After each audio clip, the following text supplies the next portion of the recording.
Well, hello again. This is JP Morgan here, and I am here to discuss empire. And how is it that my friends of I only comprise perhaps less than 1% of the population, but for ages, ages, we have controlled the planet. And I want to give you a brief history lesson, and I think you'll find this very interesting.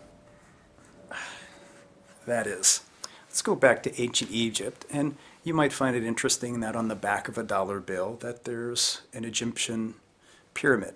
Well, we studied the Egyptians, and we wanted to learn how it was exactly that 1% of the population was able to get the slaves to erect pyramids. Pyramids to honor the pharaohs, the kings, where they could be buried for a potential afterlife.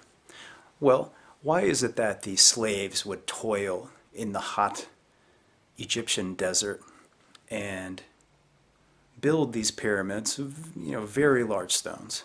How was it possible that they would worship their pharaohs? Why didn't these slaves, the 99%, rise up and kill the pharaohs so they could farm for themselves, toil for themselves, rather than be slaves? How did they do it? Well, the pharaohs were able to manipulate the slaves into having half of them hate the other half. That is the most important idea of how we retain control. Half of the people must hate the other half. They must be given the illusion of freedom. Freedom to hate each other. So, while they hated each other, they would stay divided, they would stay weak, and they would continue to build these temples on behalf of those who enslaved them. And we think, I'm sure the slaves these days think, oh, we are so much more evolved than that. How could these fools possibly have toiled?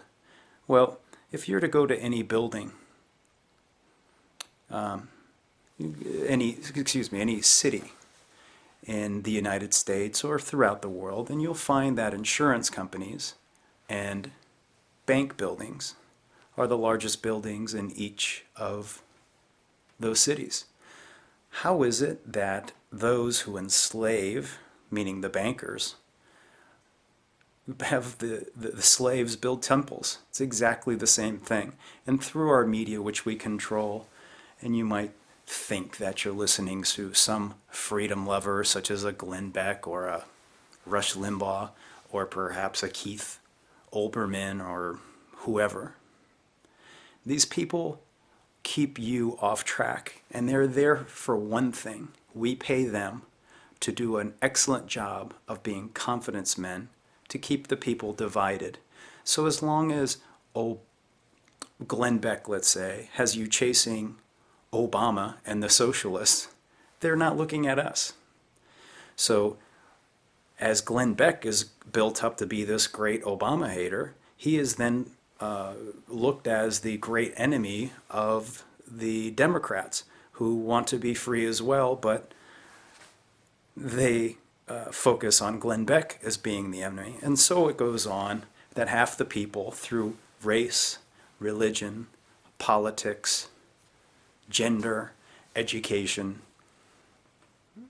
whatever you want to name it, football team, they hate half the other slaves. And as long as they hate half the other slaves, regardless of what you call the other half, progressive, socialist, communist, fascist, as long as they hate half of the other slaves, we will continue to pick your pockets, because you are slaves and you can't get past yourself, because you're mindless, indulgent, and trivial. Enjoy shopping for your iPods.